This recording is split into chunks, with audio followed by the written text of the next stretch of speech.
and he is also my co-chair on what we call the REC-SAC, and you'll hear a lot more about that later on. I'm absolutely delighted also to be joined by Chelsea Gruby, who is our president of the Student Union at Leeds Trinity, and we have a very interesting day planned today. And I'll just pass over to Malcolm, who will formally welcome us and tell us a bit about the day. Malcolm. Thank you so much, Nadra. Well, first of all, it's a real pleasure to be hosting this event today at Leeds Trinity University, and we welcome colleagues from the institution, but from across the country actually, and it's great to see such strong engagement with our event today. I should say the event has been put together through consultation with our staff and students. So as Nadra says, we want to really express a huge thanks to all of the organisers who've put this engaging programme together. And it's so often the case, it's the people behind the scenes that do all the work. Please do show your appreciation in the chat to the colleagues, particularly from our Race Equality Self-Assessment team, who've done much of the work here. So thank you so much. The event themes today are, I believe, very pertinent to the space we occupy in higher education today. And it is about accountability, transparency, but most importantly, for me, it's about action, what we as a university and universities should be doing. And the speakers we have today in the programme, we believe are uniquely placed to discuss these themes and highlight them in relation to the Black experience within UK higher education. We've got an engaging programme, and what you'll hear is discussions from our Black students and alumni speaking about, and this is important, their own lived experience and sharing their own truths about their experiences. I'm really delighted that we have the keynote interview with our Vice-Chancellor, Professor Charles Egbu. And Charles will be sharing his own journey in higher education from being an international Nigerian student to become the first Black male Vice-Chancellor in the UK. And we're incredibly privileged and proud that Charles joined the university back in November. Following that, we will have a workshop with Ricardo Barker, who's an academic here at Leeds Trinity University, and he'll be running that workshop on institutional racism using his award-winning film Retention. And again, if colleagues have not seen that film, it's really worth looking at. It's challenging, it's provocative, and rightly has been recognised across the sector as a pioneering piece of art. The event will then close with a poem recital from Leeds Trinity student, Macy Iwediebo, and that'll be a fitting close to the event. So I suppose the key question for us today is why Black Lives Matter is so important to us at Leeds Trinity University. And we know that the 25th of May marked the anniversary of the murder of George Floyd, which marked the resurgence of the Black Lives Matter, or known as BLM, movement. The murders of George Floyd, Ahmaud Arbery, Breonna Taylor, Tamir Rice, Trayvon Martin, Emmett Till, Mark Duggan, Stephen Lawrence, Christopher Adler, Joy Gardner, and countless others unnamed have highlighted the institutional racism against Black people. And ourselves in the higher education sector, including Leeds Trinity University,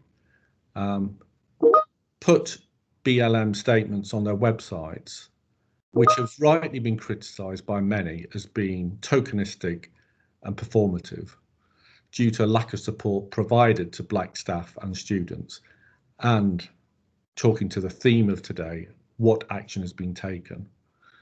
Therefore, in this event today, we believe there's a need to ensure that all of our university statements are genuine and impactful and engage those members of their communities that are so important. At Leeds Trinity University, we are a Catholic Foundation university, and we are committed to promoting dignity, respect, social justice and equity. But it's through our race equality work, which Nadra will discuss in more detail shortly, we've identified that not all of our students benefit equally from their experience of higher education. When we look at our data, and I do believe looking at institutional data is so important, we ensure that we consider the differences between ethnic groups, and we then disaggregate Black, Asian, minority ethnic students where possible.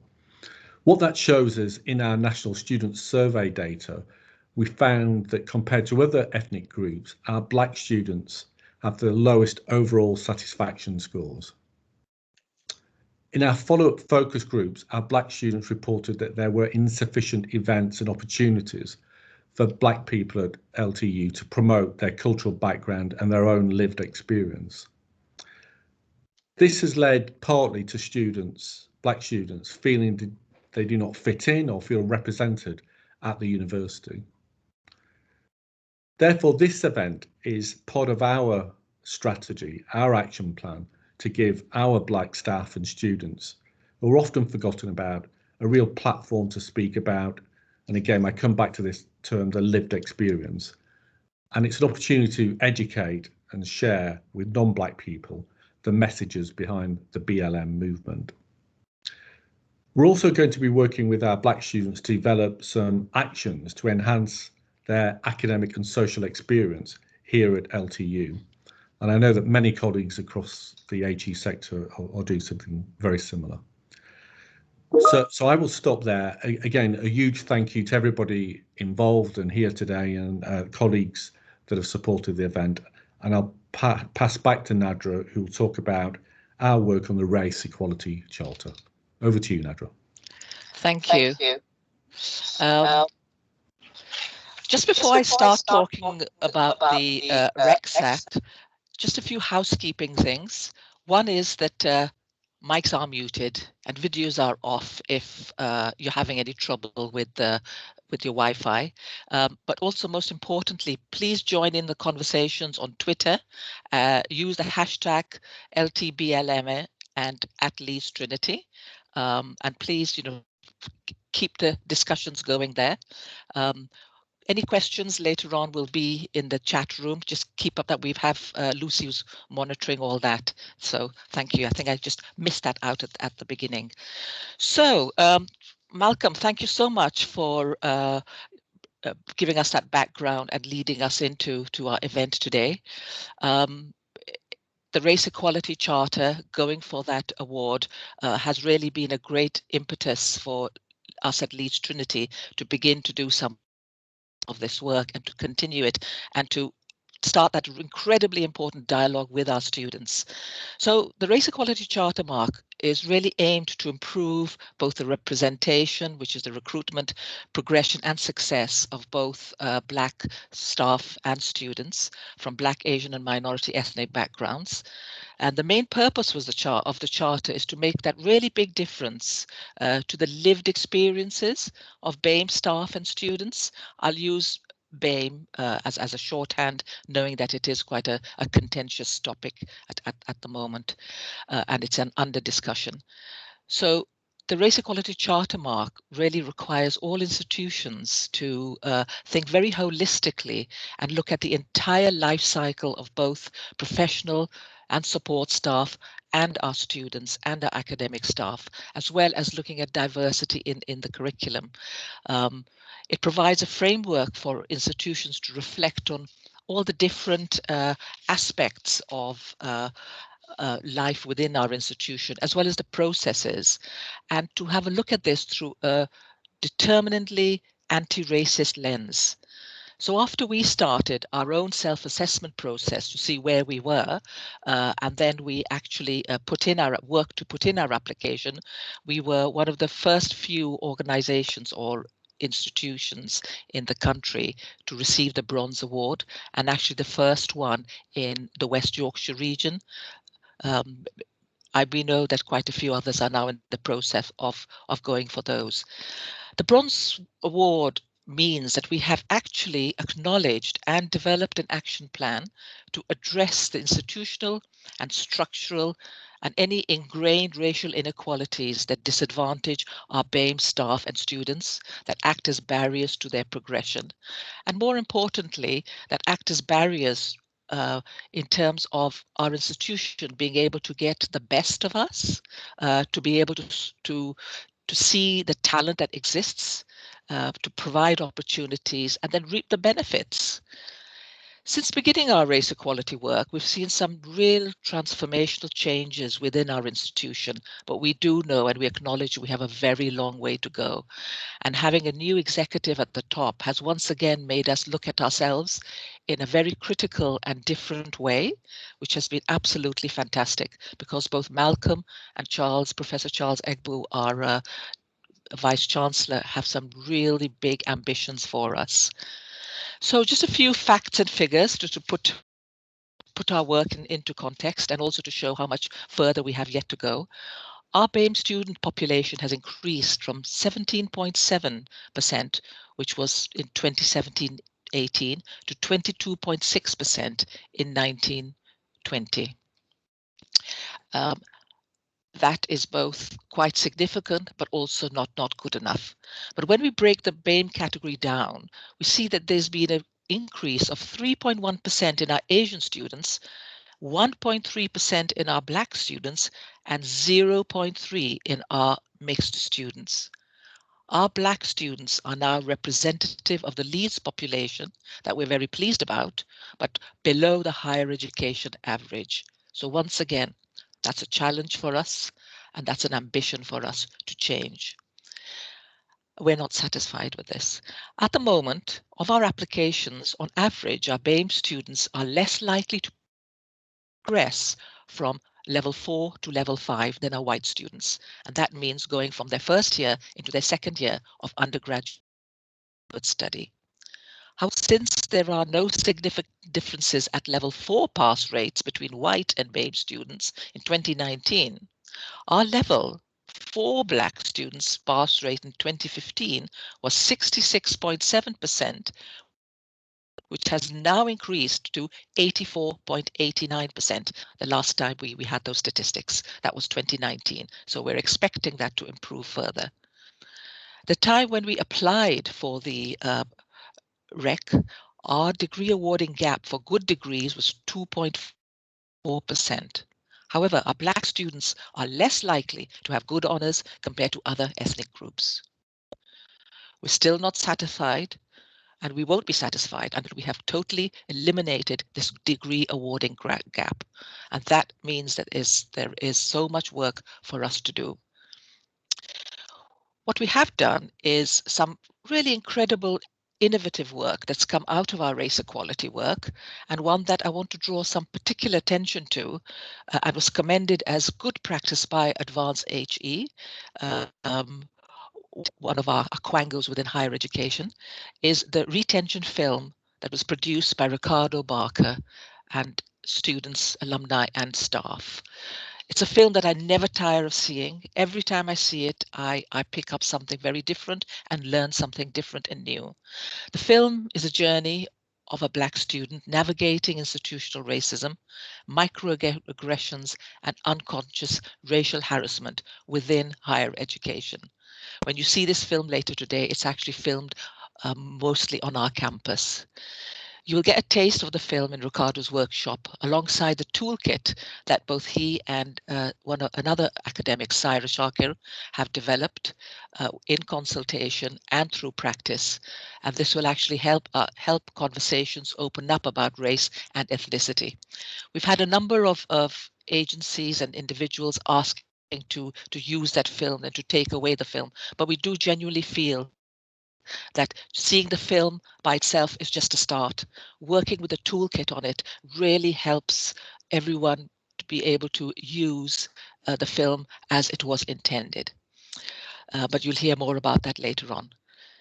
We are deeply and genuinely committed to becoming an anti-racist university, and recently we developed an anti-racist statement, still a work in progress, and let me read parts of this to you. We acknowledge that racism is ingrained across our society, institutionalized within the higher education sector and our university. We recognize that racism is not always overt and manifests itself in everyday lives of our staff and students.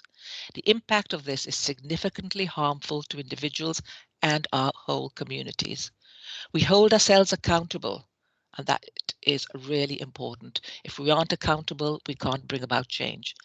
And we expect everyone to be anti-racist, to learn to be anti-racist, to challenge all forms of racism, and to work to dismantle structures that perpetuate racism, including challenging ourselves.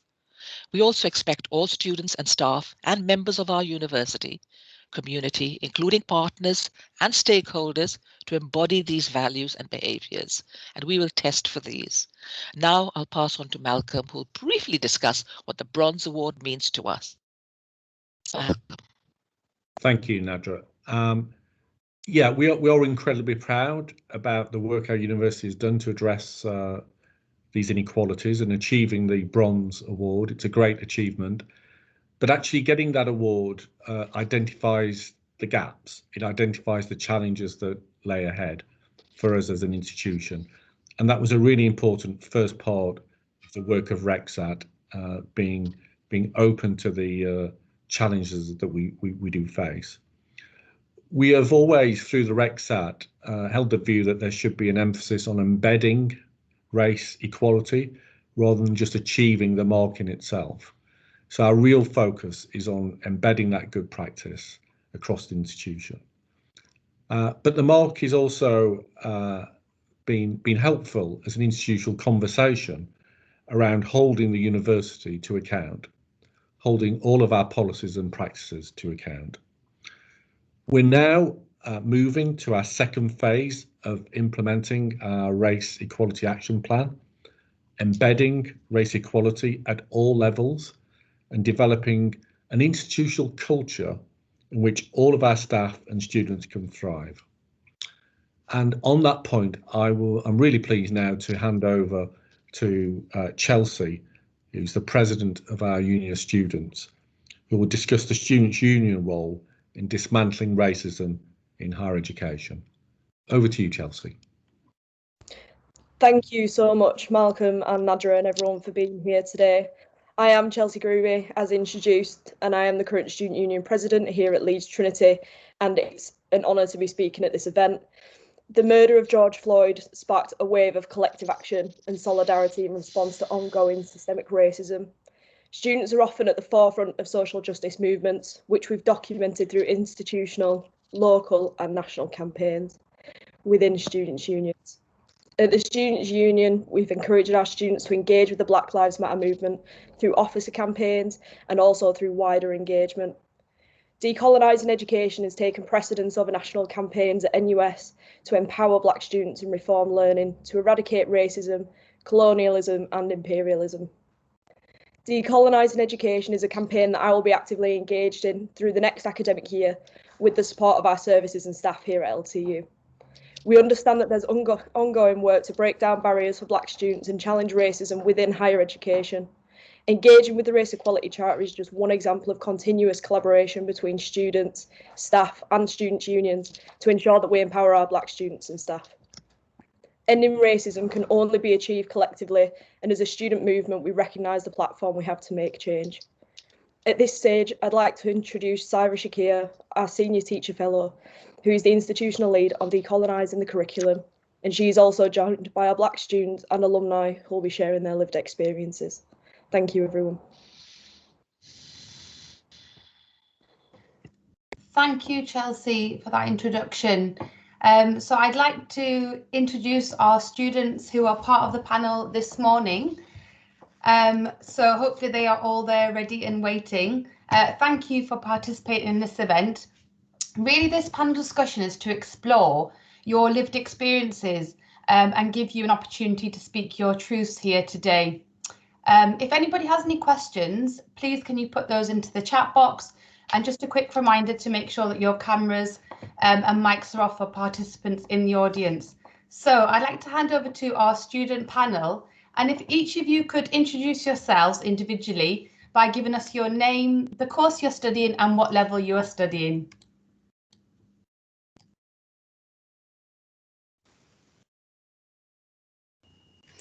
Hi everyone, I'm Macy. I've just finished my degree in forensic psychology at Leeds Trinity University. And yeah, so that's me. Hello everyone, good morning. Thank you, Macy. Rena, shall we go to you next? Yes, hi, good morning. My name's Rena, Rena Anderson. I've just finished my second year studying TV production at Leeds Trinity University. Thank you, Rena. Shall we go to you next, Jael? Yeah, of course. Hi, I'm Jael and I'm studying broadcast journalism. I'm a second year student. Thank you, Jael. Chanelle? Hi, I'm Chanelle and I'm studying broadcast journalism and I'm in the first year. Thank you, Chanelle. And Letsatsi, are you there? Hello. Hi. Yeah, I'm Letsatsi. I just finished a course in film. And you're one of our alumni. Yeah. Yeah, great to see you, Letsatsi. Thank you for that. So thanks everyone for introducing yourselves. So I'm going to start with a few questions. And please, all of you feel encouraged to discuss your experiences and the realities of being a Black student in higher education and at LTU and beyond. So I'd like to start with the first question, which is, what does race equality mean to you?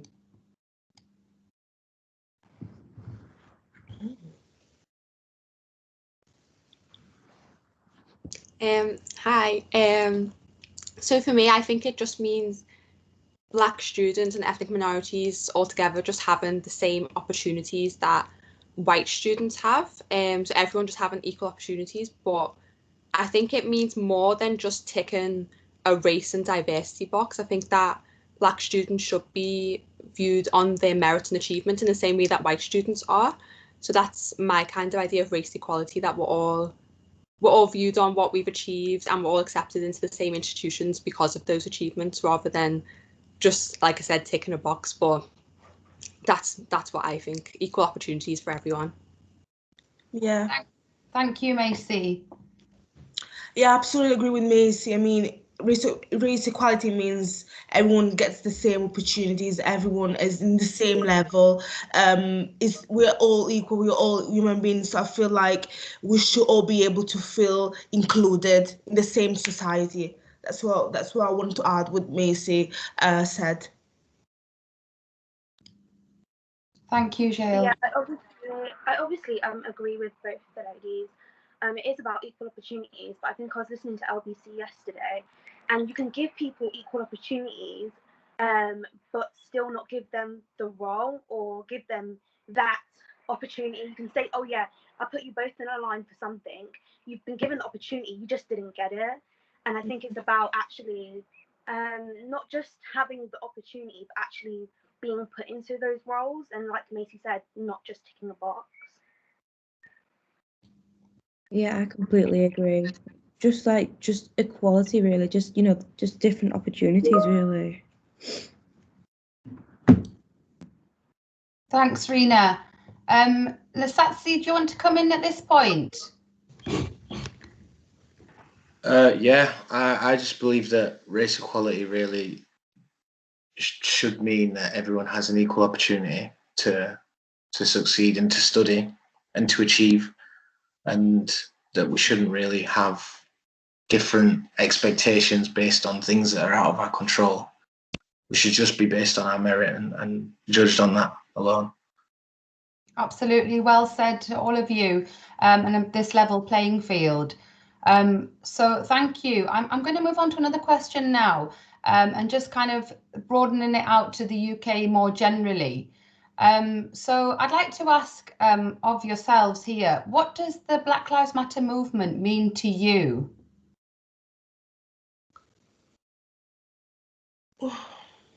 I was gonna say that it's nice to see that people really cares about us in terms of our race. I was gonna say because since what happened last year, I feel like people became more aware of what is happening in the world, as racism was really prevailed, and we can all agree that people are becoming more aware of, again, equality and what it means for us to be equal as other people. So I believe the Black Lives Matter event, and in general, I was gonna say the movement in general, it's stronger than ever. I mean, people are coming together, people are realizing that we're all equal, and it kind of made it more aware of the equality that we all have. So I'm really grateful that this movement has become into even more stronger in every part of the world, because again, we can all feel together, we can all move forward together, I believe. Well said, Jael. So anyone else on our panel want to come in at this point? I mean, yeah, I agree with Jael, really. Just like a year ago, like more people have got, more interested. It's created like more of an impact now, like when it first came back in like a few years ago. So yeah, with the help of like social media, with things like that, it's just made a big difference, really. Thanks, Rena.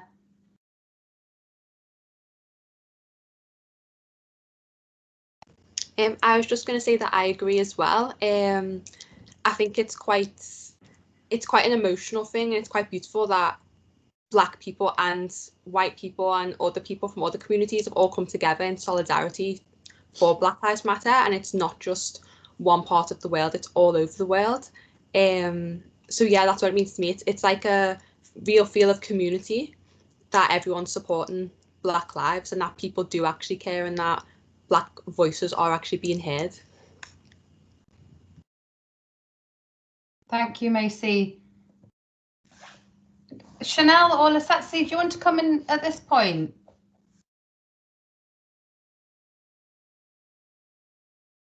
Okay, Letsatsi can go first. Oh, sorry. Yeah, I mean, personally, I believe that the Black Lives Matter movement is really, really important. And I feel like it's come at quite a pivotal time for a lot of people.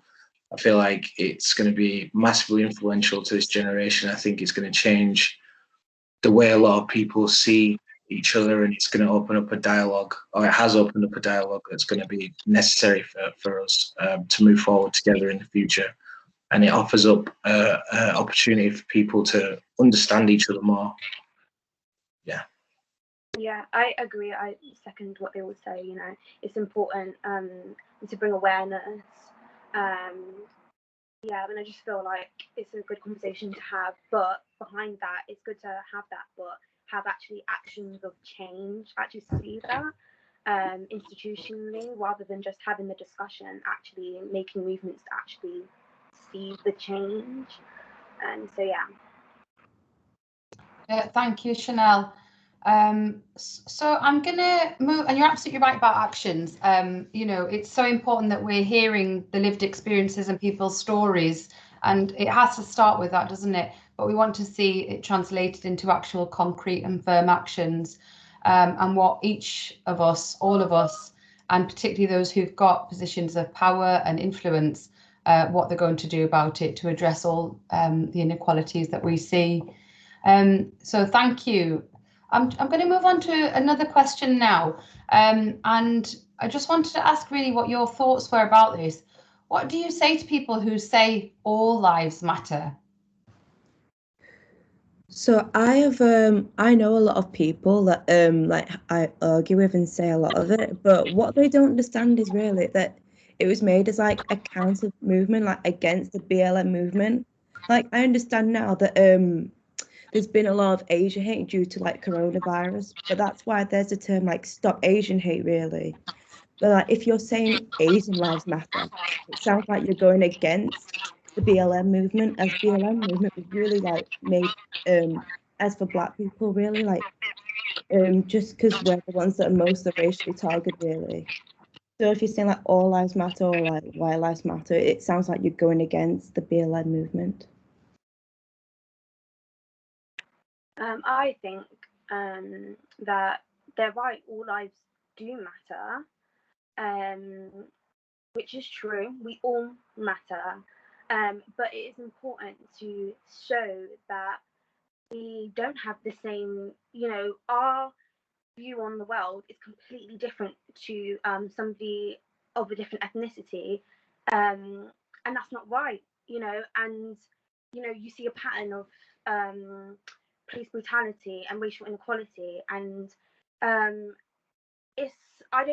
think people see sometimes people of a different ethnicity see Black Lives Matter as we think we're better than anybody else, or we're more important, and I think it's just a wrong interpretation maybe of the movement, instead of it being well, we matter too, everybody matters. I don't think that's the point. They've missed kind of the concept of the movement more so yeah, I think to anybody that would say to me all lives matter, I haven't had somebody personally say that to me, but I've seen it. You're not wrong, all lives do matter, but you cannot deny that there's inequality and injustice for people from the Black community. So yeah, that would be my answer. For me, when people say all lives matter, I say, well, no, actually all lives don't matter, because that's the point of Black Lives Matter, because until Black lives do matter, all lives can't possibly matter. So when people do say, oh, all lives matter, they don't, and that's why we need Black Lives Matter, and that's why we need movements for groups that are discriminated against, because until those groups and their lives do matter, all lives cannot possibly matter. Thank you, Macy. Does anyone else want to come in at this point? No, the girls that said it all, to be honest. It's a movement that, because I feel like the Black community has been minoritized for a long time, and some people are, I was gonna say ignorant, because they don't really know how we feel. They don't know how the Black community is not really it's not, they don't put us in the same level as other communities. Let's just say that. So when they say all life matters, some people might not, they might be ignorant to the fact that the Black community is not really prioritized. I was gonna say prioritized as the other ones. Absolutely, Jael. So I'm gonna move on a little bit now. Sorry, Letsatsi, did you want to come in at that point? Yeah, I was just going to make a brief point about when people say all lives matter, it feels like it invalidates the message of the Black Lives Matter movement. Using George Floyd as an example, I mean, many times I've seen people try and discredit the movement and him as an individual because of his past transgressions or anything that he's done in his past. But I think that argument itself shows why it's necessary to say that Black lives do matter, because even if he has made mistakes in the past, does that now mean that he deserves to die because of that? That to me personally, that doesn't feel like, if you're arguing towards that you believe that all lives do matter. So yeah, I feel like the statement "all lives matter," although obvious, is only really used as a counter argument against positive movement towards all lives actually mattering. Yeah. Thank you. And and actually, this is a really great sort of follow-on question. In this aftermath space of the death of George Floyd and the reigniting of the Black Lives Matter movement, and all our fallen brothers and sisters that have come before George Floyd and after George Floyd, including very, very recently as well. Would you say that race conversations have now started to open up a bit more? And do you think that, or do you have any strategies or techniques or ideas about how we can open up conversations around race better?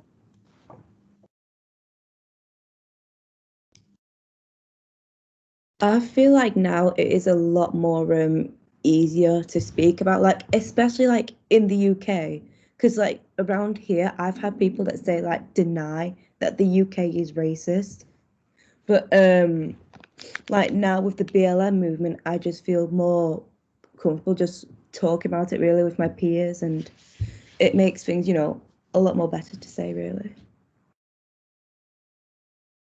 Yeah, I agree. So, I mean, I feel like it's still a really sensitive subject that not a lot of people want to talk about it, because it's a really sensitive subject. But since the Black Lives Matter movement, I feel like people are more open to talk about it and really want to learn about it. You know, because some people might not be aware of the movement itself or how the Black community feels. So I feel like it's definitely we definitely have the chance to talk about it more than ever right now.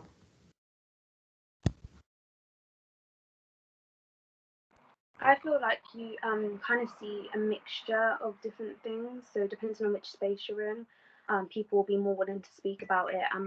Social media wise, I think a lot of statements. I think on the court date of Derek Chauvin, I think that's how you pronounce his name. You've seen a lot of people from the UK. Unfortunately, when Boris Johnson released his views on the situation, kind of say, well, that's not our business, that's American business, and that doesn't happen here. You're not likely to have that happen here. And I think it's hard to make people kind of see the perspective that it's not just because it's happening in another country doesn't make that okay anywhere in the world. And it's something that we should all highlight. I mean, you've got Sasha Johnson, who is a Black Lives Matter activist who was shot in the head. I mean, we don't know for what reasons exactly, but we know that she's an activist and she's had multiple death threats. And you have situations, previous situations like Stephen Lawrence. So it's hard to say, following on from what somebody else said in conversations, that there's no racism in the UK. But I mean, there's room for improvement with conversations, I think. But yeah, it is going in a good direction. Thank you, Chanelle. Letsatsi, do you want to come in at this point?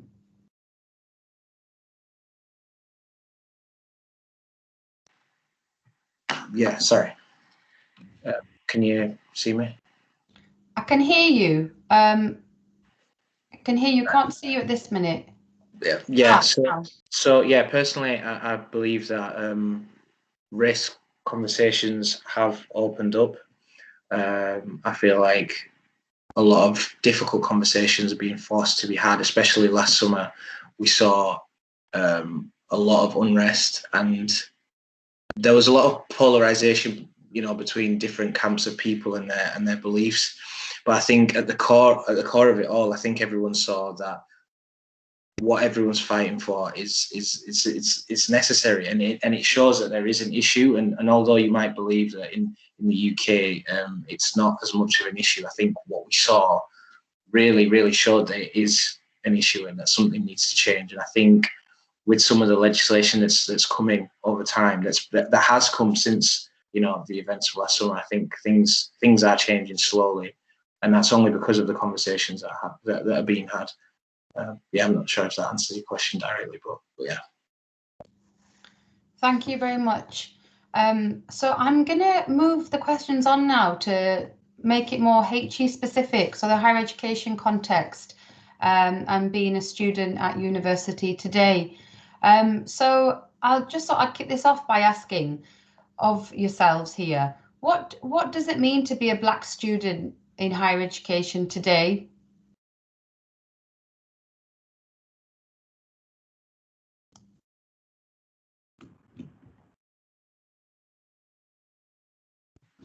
For me, I feel like it is quite isolating at times, especially at Leeds Trinity, because I think it is a bit less diverse, like there is less Black students there.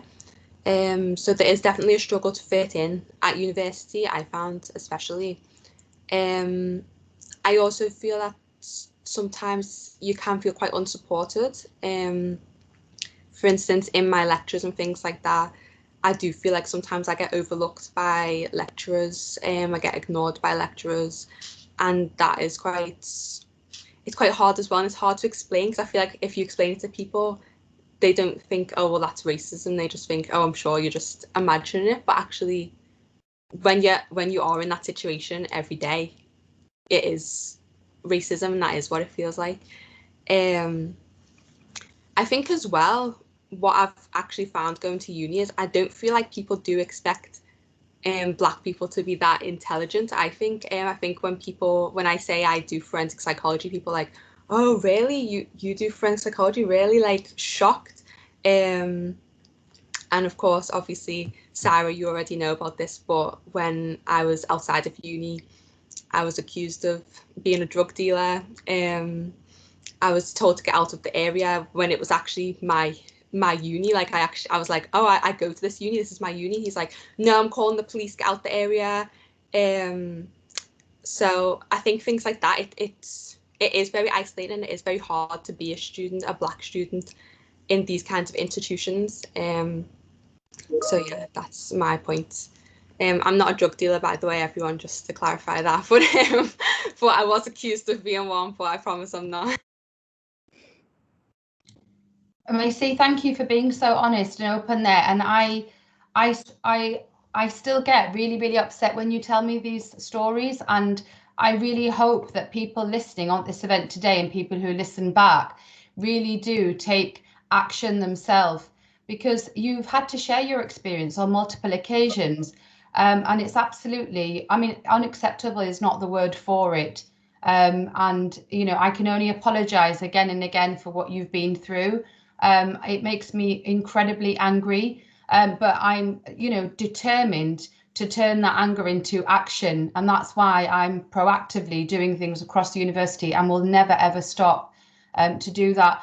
And your story specifically has been part of a video resource that, you know, that we've created. And Rena is aware of this as well, because Rena has been editor on it. And it's really been about showcasing student experiences and even staff experiences around racism and microaggressions that you mentioned, Macy, at the start, those daily occurrences, which are so harmful and so painful. So I can only say sorry again, Macy, for what you've been through, and to all of the students on this panel and all people who've been through these kinds of atrocities, really, in terms of their everyday experience within higher education or outside of university life. I'm going to go to anybody else in the panel here about what it means to be a Black student in higher education, and thank you again, Macy. Is it all right if I speak? Yeah. Please. I think for me personally, the only word that I can really sum it up is pressure. Like, if it feels like from the beginning there's just been like this kind of intense pressure and kind of expectations from all different places. Definitely, like when I started uni, and I can say that I'm not the only person that feels like this. A lot of the guys that I started with also felt the same thing. But it's like you feel this pressure that you have to be the smartest in the room and that you can't say anything stupid, because as soon as you say something stupid, you've been discredited. You know, you're not.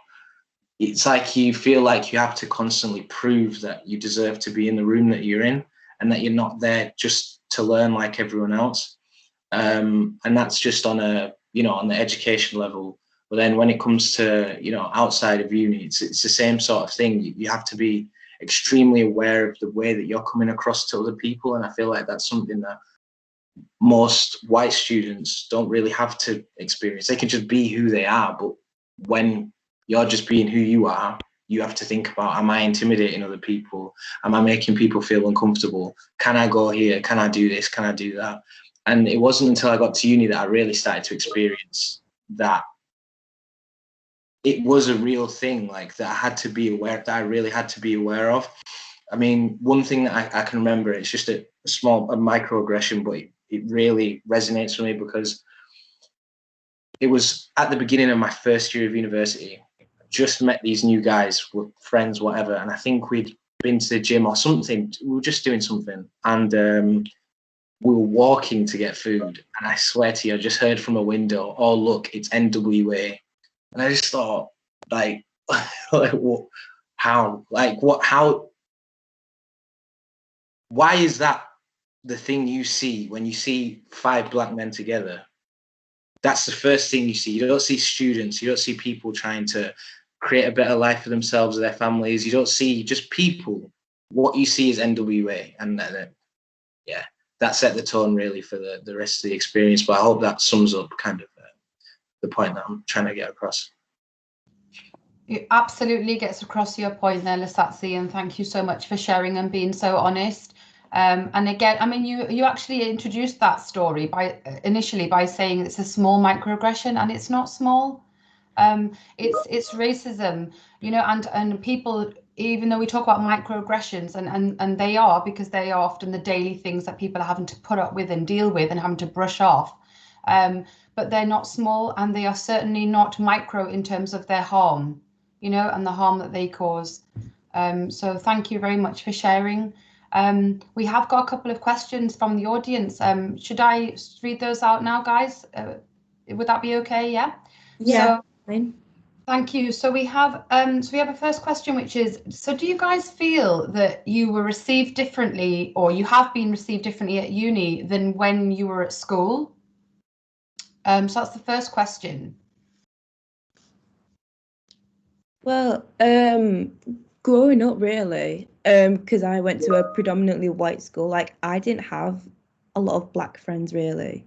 So like coming to this university now, like I have like a few more, but yeah, just coming here, like I have like more like white friends now than I do of black still. But yeah, just with like BLM really, and just, you know, more like there's an ACS society, there's some black societies at university which I've joined as well, and it just makes a difference really. It really does. Thank you, Rena. So anybody else, do you feel like you've been received differently at uni than when you were at school, or any comparison or contrast that you want to share about that? I think for me, like with school, I think one of the main issues that I had throughout school was that I feel like a lot of people didn't fully understand blackness or black culture, and they received it more as if it was a caricature or a character that is played. I think throughout school, that's something that I had to like kind of battle with, like almost kind of having to kind of prove like I am black. I don't need to do certain things to be black. I just, that's just who I am. And people kind of didn't believe that, and it created a lot of tension and friction for me whilst at school. I feel like the way that university kind of differed was that there was people who just accepted that and accepted my identity for just what it was. But then on the plus side, on the other side of that, there were people who were much more overt about their disagreement with whatever that identity meant. So although I wouldn't get excluded from situations at school, you could. It was palpable that you could see that people actively disliked a level of blackness that I may have displayed, and elements of black culture that I tend to show in my character. There's just people who just didn't take a liking to that. But yeah, and oftentimes it did feel like it was racism. It was racially based, because a lot of the time would be before I'd got an opportunity to really show who I am. But yeah, that's my personal experience. And so, in terms of your university experience, Letsatsi, if you want to come in, or anybody else, how does that compare from your school experience to your university experience in terms of your reception? Do you feel like you've been treated differently?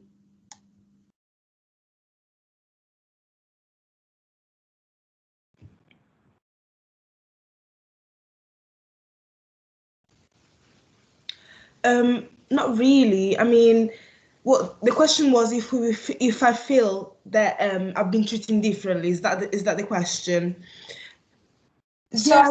comparison from your school experience to your university experience, that's what someone in the audience has asked. Do you feel like you've been received differently at uni than when you were at school? No, really. I feel like in university there's more a perception of equality, I was going to say, because, well, where I was born in another country, and there's a lot of racism where I was born. So I always compare it, and I know that I shouldn't be doing that, but as soon as I came here in the UK, I definitely saw the difference. I mean, I definitely had the different experience between maybe Rena or Chanelle or Macy, because I was born in another country. But to answer to your question, I definitely feel like the university is more aware of equality, although there's some things that could be improved. I definitely feel there is a sense of equality, and yeah, definitely. Thank you, Jael. So does anybody else want to comment at this point, or am I okay to move on to another audience question, because it's very much related? Yeah. So do you feel as though you're made to feel like you need to fit in?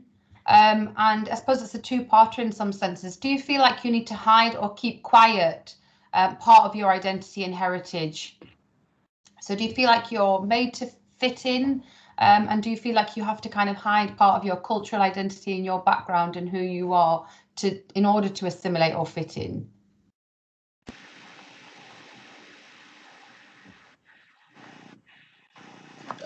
Yeah, I definitely feel like that's the case. I feel like when I started uni, obviously everyone's going through the phase of trying to, meet new people, and you're trying to figure out who you can and can't be friends with, sort of thing.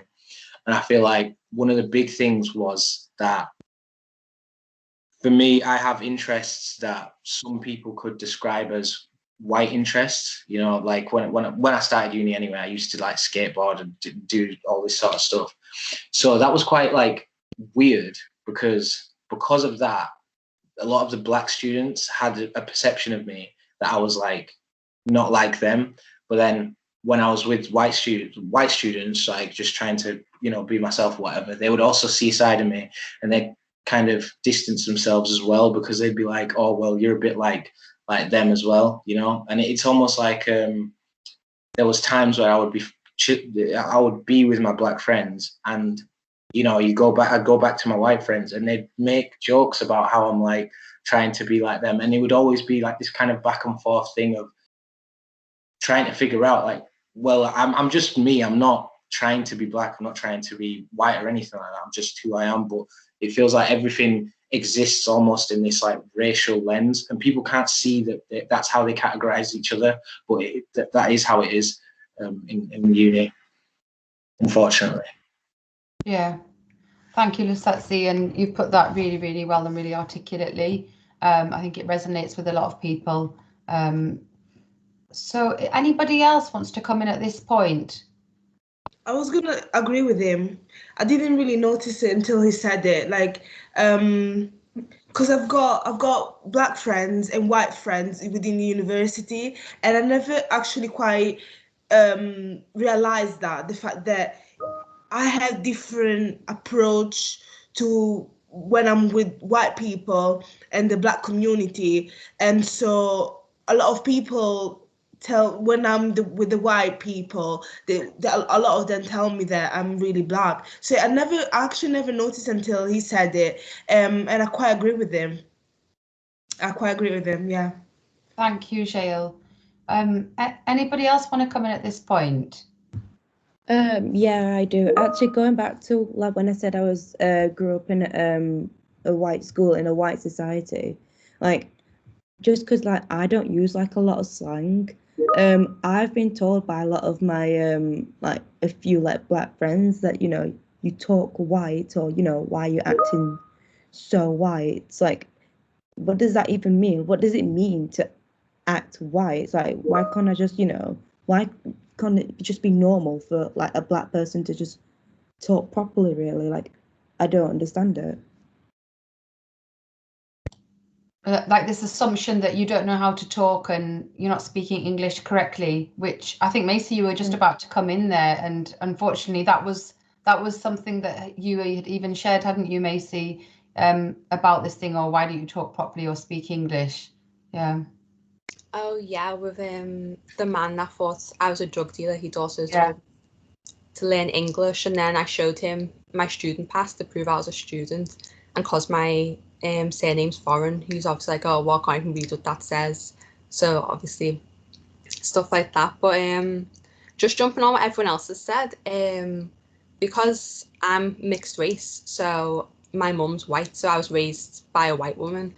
I think that because I'm lighter skinned and I'm mixed race, I find it a bit of a struggle with people because I don't think people always view me as black. So I've noticed when I was in uni and I had white friends, they often said things that were racist and ignorant, and they don't think that I would be offended by it because they don't see me as black, or they see me as less black than others.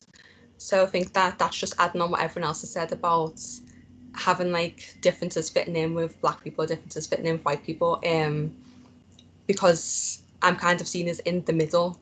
I definitely struggled with that. I definitely struggled, especially around white people, because they do say ignorant things, and if I try and talk them down from it, they don't understand why I would be offended by it or why what they've said is wrong. So I think that in those kind of situations, in institutions where it's mostly white people, it is quite a struggle. Thank you, Macy. Does anyone else want to comment at this point about this particular question from our audience, or should I move on now to another? Yeah, so another question from the audience, and thanks, Lucy, for grouping these together. What would the panel, so what would you guys like to see lecturers do to help with this situation? They'd hope that we could make things better.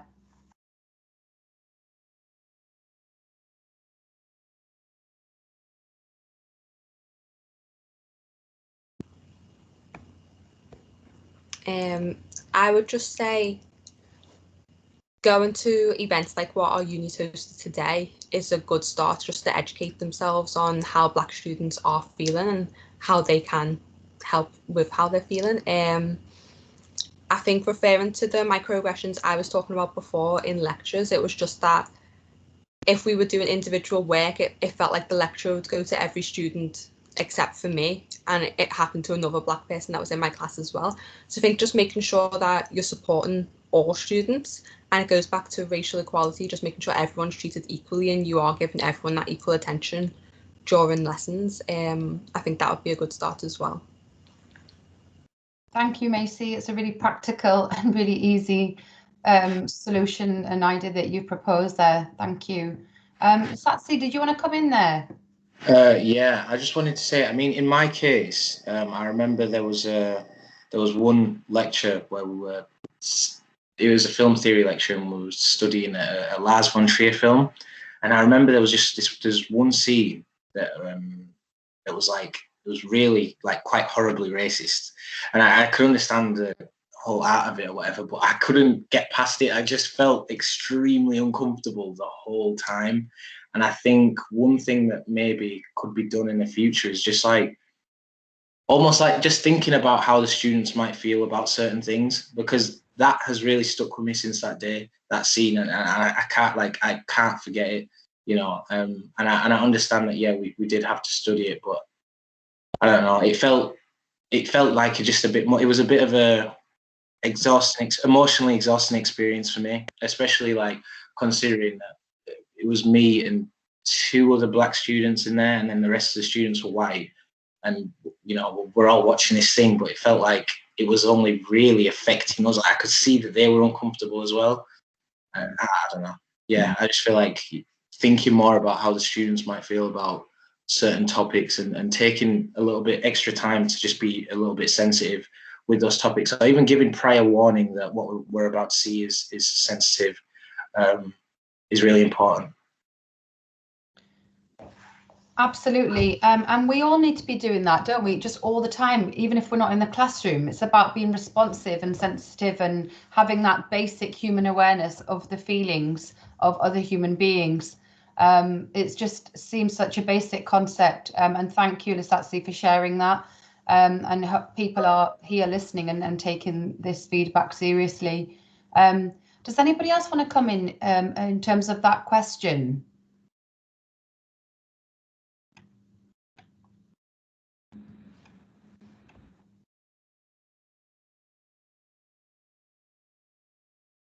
So I'll move on to, we've got loads of questions, by the way, guys, absolutely loads. They're coming through thick and fast. So I'm going through the chat to make sure I'm keeping up, and hopefully I am. Lucy, just tell me if I'm not. So I've come now down to a set of questions that you've compiled, Lucy, starting with number 1. So hopefully that should be right. So, and we've got loads of comments as well. So thank you to our audience for posting your comments and your feelings of solidarity with our student group here today. So first question is, what would you wish your younger self had in primary school? So it's a bit of a reflective question. What would you wish your younger self had when you were in primary school? Oh, that's a good question, by the way. Because, again, I was born in another country. I didn't really have that mindset of, I'm equal. We're all equal. Instead, I felt really not equal as other people. I felt a minority. I felt like I'm a minority person. I felt like I was not worthy as other people. So it's a really good question, because if I could tell my younger self, I'll tell her to you're the same as other people. It doesn't matter what they treat. It doesn't matter how they see you. It doesn't matter how they treat you. You're all the same. And it's not because I'm black and the other people are white.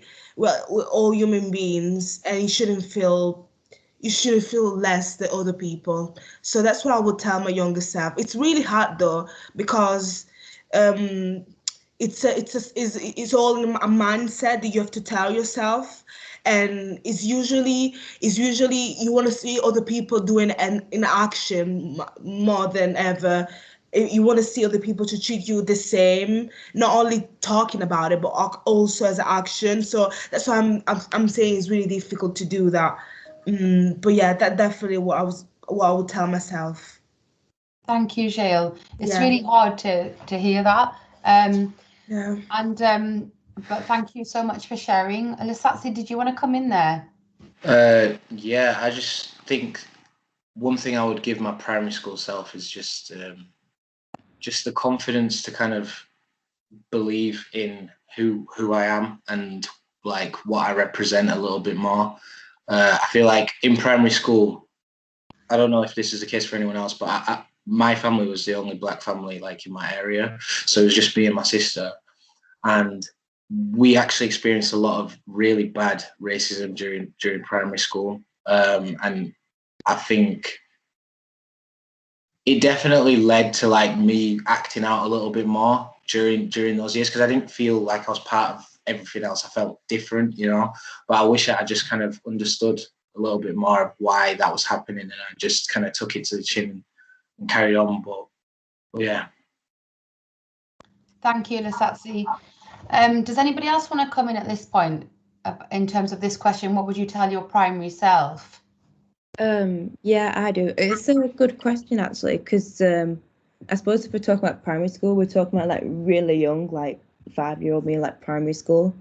Because growing up, I was the only one in my class with cornrows, really, and you see all these like other girls with like long blonde hair, and everyone's just like brushing it. So I just tell myself really like, don't try and fit in, really. Just be happy with you. You've got hair, like you've got this special hair.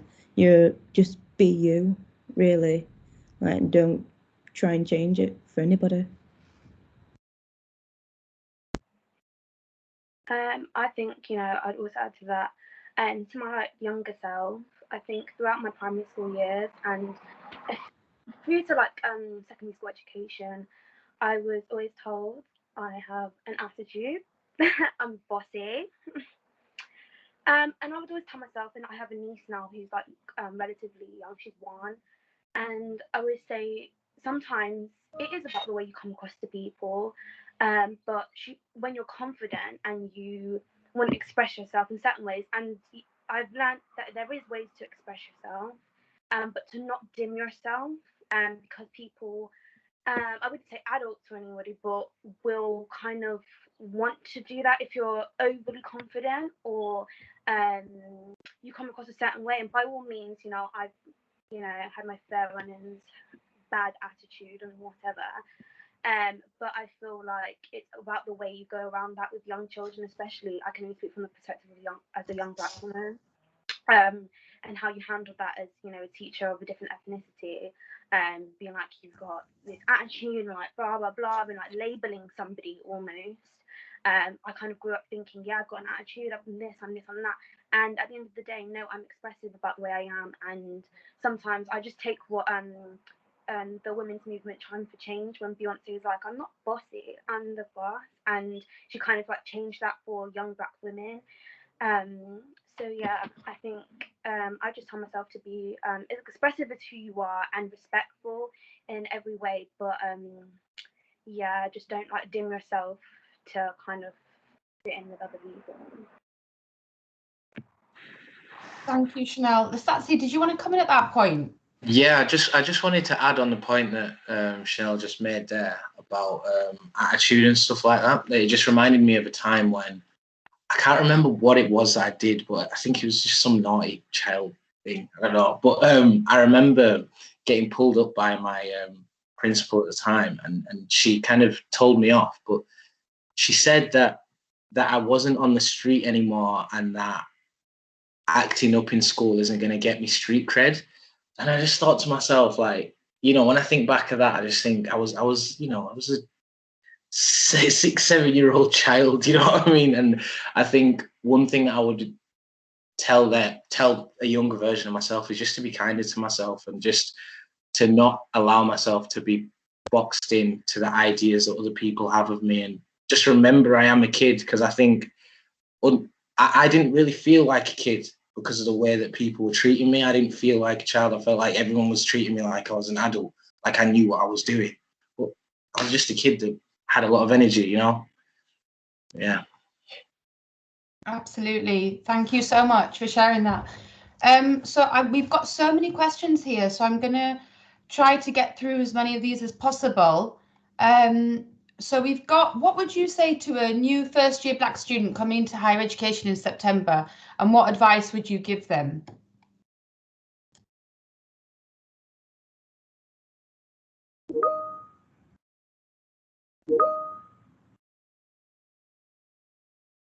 I would try and say I'm a first year, and I've had a good experience. I love my lecturers. I've seen Catherine's in here, and Rebecca and Jenny are in here, and I've had a good experience. Obviously, it's weird because of COVID. I haven't really been on campus, but I would say be yourself. I feel like in any situation, you should be yourself, and if people don't accept that, that's a different conversation for more higher ups. But I feel like be yourself, and that's, first year's been decent for me, so I've enjoyed my time at Leeds Trinity. Thank you, Chanelle. Anybody else want to come in at that point? I was going to say the exact same, really, like just be yourself, really, because you're going to struggle if you're going to try to be someone that you're not, just because it's university. But yeah, I just say, like, when you're in a new place, just always be yourself, really, and you're going to feel comfortable. You're going to make more friends. Just be yourself. Thank you, Rena. Anybody else want to come in at that point? I'll go back to the list. We have such a long list of questions, and we've got so many comments coming in the chat as well, guys. So we've got another question here then. Okay, so we need a culture where students feel empowered to raise any experiences and not feel the need to justify it or have lack of confidence in discussing it. How do we create that culture? I think we sort of touched a little bit on that, didn't we, when we said the sorts of things that lecturers could actually do. And it does sort of feed into another question, which is, how can white people be a good ally? So I suppose, how could we go about creating a culture where people can feel empowered, where you guys, students, can feel empowered, and staff as well, you know? How do we create that sort of environment? And then also, how can white people be a good ally?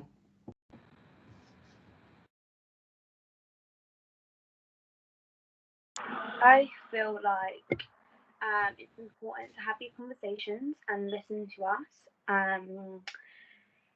Don't try and fall into stereotypes of having conversations with us about certain, like the way that you go around things is very important. And I feel like always standing up, because recently, there was a video circulating of a woman from the West Midlands, where I'm from, being racially abusive to a bouncer. I'm not sure if a lot of people would have seen it. And everybody that was there kind of stood around and just watched her kind of abuse this bouncer. And I feel like it's important, even when you see your friends having conversations that a person of colour might not be in, it's important to stand up and say, that's not something that should be said.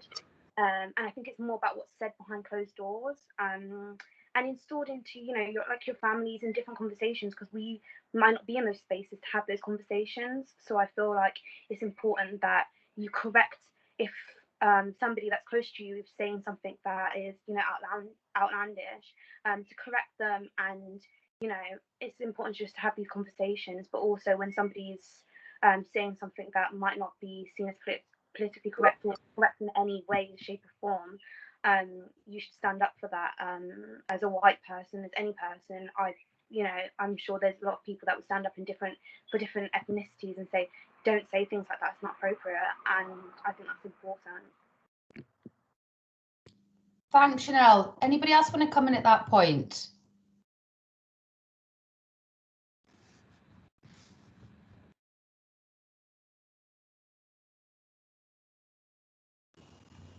I agree with what Chanelle said about challenging racism when it's happening, because being a good ally, it's more than just going to a BLM march and posting it on social media and things like that. You actually have to put these things into practice, and you actually have to say, no, that's wrong, you can't say that.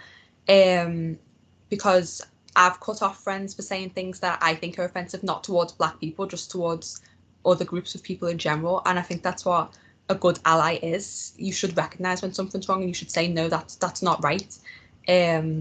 Behind closed doors, like Chanelle said, it shouldn't be a big public thing like, oh, I'm supporting BLM, look at me. It should be you just wanting to do that anyway because you are an ally. So that's what I think about it. Thank you, Macy. Anybody else want to come in terms of that question? I was just going to say, everything's been said really. Like, just being a bystander is almost just as bad as, well, because you're just seeing it and you're not doing anything, is almost bad as doing the thing, really, because you're not really doing anything. So if you see like something like on the street or wherever you go and see that's not right, like just report it or just do something about it, or say that's not right, it's not normal. Absolutely, Rena, and it's all about that call to action, isn't it, that we've been talking about, from the start of this event so far, and we would hope and really pray that people here attending this event feel moved now to take action, and for it to be individual that will come together as a collective in terms of moving forward. So thank you, guys. So we might have time for another few questions, hopefully. I think I'm still on time so far. So let's see what other questions that we've got. Okay, this is quite a good one. So can any of the panelists explain to us the toll that racism and microaggressions have on your psychology, your mental well-being, and what you do to de-stress and not go insane? The question is asked.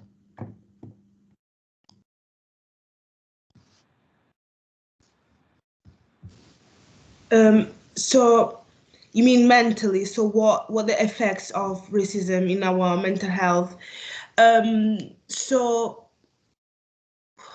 that's a really good question, because again, being born in another country, I always felt I was gonna say I always felt less than everyone, so that made my mental health really bad actually, because when you don't feel appreciated from anyone, even your teachers, even you see your teacher, they treat you differently from all the students, it affects your mental health really bad. And it's really hard, because it's really hard to talk about it as well, because like I was born in a really Christian family, and so mental health doesn't really quite go well with it, and talking about it, it's really, again, sensitive.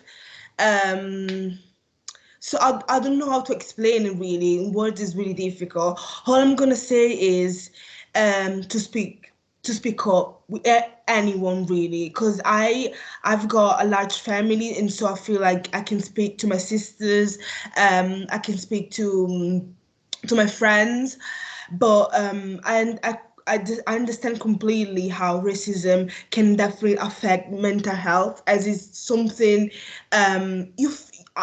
personally, for many years I felt really stupid as a person, because black people in my country, they represent as, stupid, as people who come from Africa, like from a really poor country, who don't study, who don't have any degree. So coming from that country, it's really hard to feel appreciate, and so all my life I didn't really feel appreciated from my teachers, or from the class I was in, even from any people I was also friends with.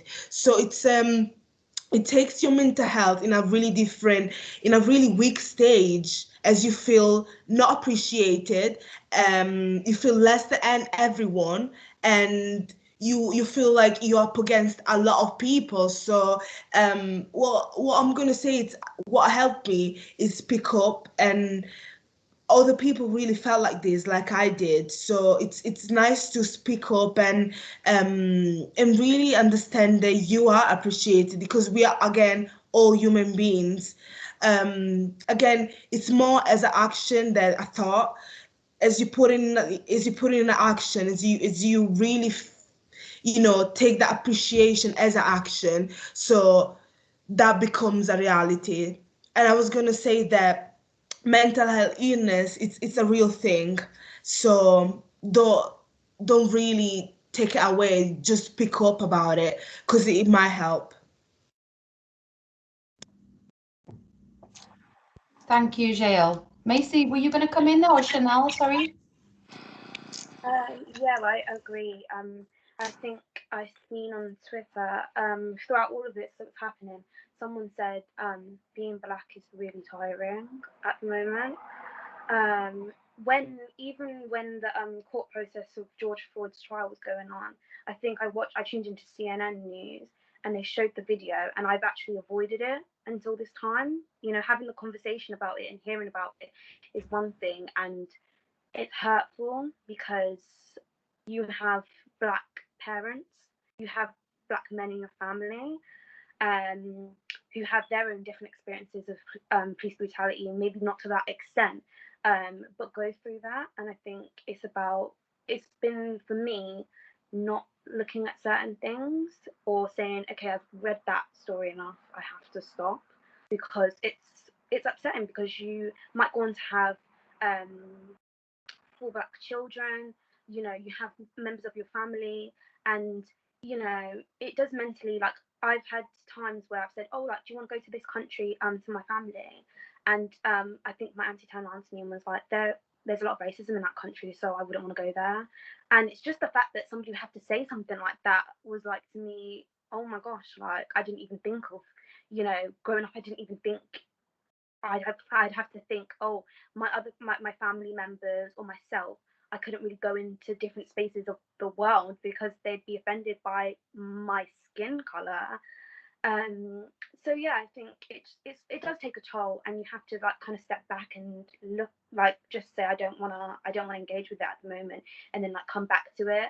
Especially as videos and like so the rise of social media has made us see more of it up front, and you know the visual representation that they release of like body cameras, like Sandra Bland and all of that, is really upsetting and hurtful, especially when you think of like your family members that have experienced it with police officers here in the UK.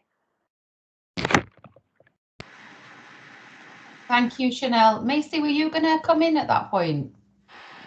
Yeah, sorry, it's just yeah, a couple of things really. So I think just going back to what I was saying about being mixed race as well, experiencing things with that. So like people saying things around me, racist stuff around me at uni or wherever, and not thinking that I'm going to say anything or that's going to offend me.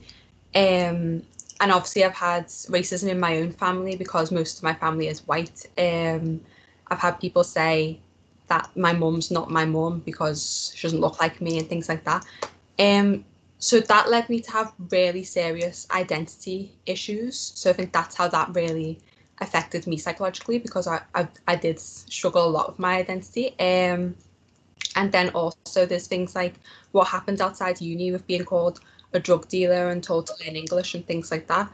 That then made me not want to go to uni, which isn't fair because that's my education, and I was jeopardizing my education because of someone else's problem, really, because it's, if they're racist, that's their problem. It shouldn't be my problem. That should be your problem. And similar things happened when I was in school as well, because growing up in Liverpool, although where I live is very diverse, a lot of Liverpool is very white and it is very racist. So there's certain areas in Liverpool that you just don't go to, which like Chanelle was saying about going to certain countries and stuff, well, it's like that in Liverpool. You just don't go to them areas. I remember even doing a GCSE drama class, and the first class I went, I left the building that the drama class was in, and I got chased out by a big gang. I got called a black bitch, and I was only like 14 or 15 in my school uniform. So again, that means I don't want to go to them areas, and I stopped going to GCSE drama, and again that jeopardized my education and really affected me because I didn't want to leave the house, because everywhere I was going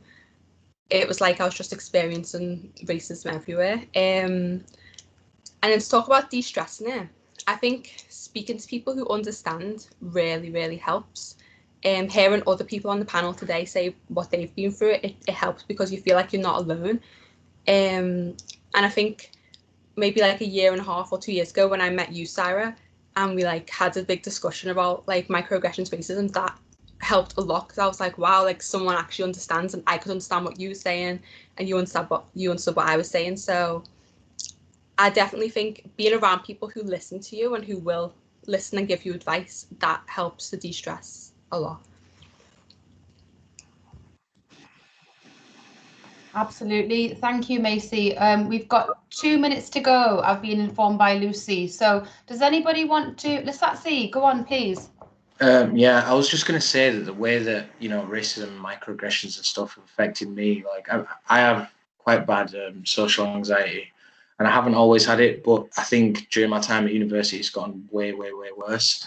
But the main thing that I want to touch on is the way that it's related with my work and general career, and the way that I see work and kind of my career. And I feel like with a lot of, you know, my white friends who do the same thing, started film courses and stuff like that, you know, the confidence that they have with regard to speaking about what they want to do and just kind of going for it it's so different, because I feel like for most Black people, we're made to feel like almost like we're not supposed to be there.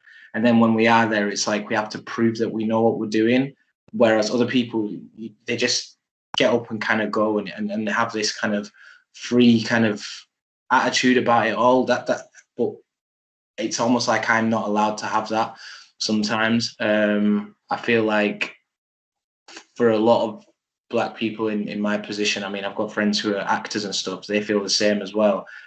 A lot of the time they stop themselves from going for the opportunities that they feel like they can have, because they just think that they're not, it's almost like they're not supposed to be there. It's like it's like the room wasn't built for them, you know. And I feel like because of that, a lot of us tend to create our own spaces where we can be independent filmmakers and do it, but it's almost like it feels like the conventional route isn't an option because of racism.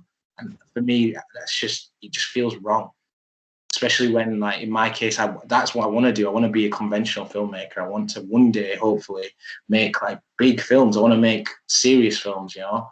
And like, it just don't feel like that's something that can be possible.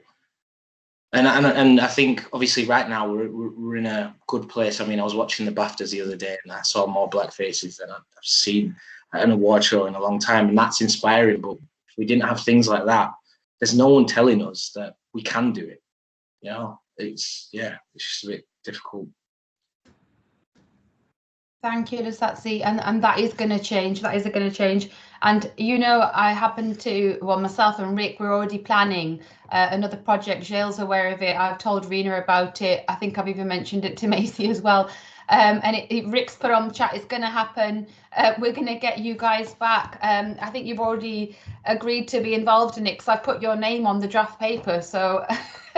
So things are going to change, absolutely, and this is a call to action. I just want to say thank you so much to all of you, because unfortunately we're out of time now, but thank you so much to all of you for sharing your stories and your experiences here. They've been incredibly insightful and moving, and we've had so many comments and questions in the chat that we haven't had time to go through them all, but hopefully we can have a look at those and reflect on those later post the event. So just to our lovely audience, thank you for listening. Thank you again to our lovely panelists of students here this morning. And we are going to have a break now for 15 minutes. And after a 15-minute break, we'll be moving to our next event, which is our keynote speaker, our Vice Chancellor, Charles. So hopefully people can have a bit of a break now, and then we will reconvene in just under 15 minutes for our next event, which is Charles Egbu, our VC. Thank you, everybody. Thank you. Thank you, guys. Thank you for having us. Thank you. Thank you, Sarah. Thank you. Thank you.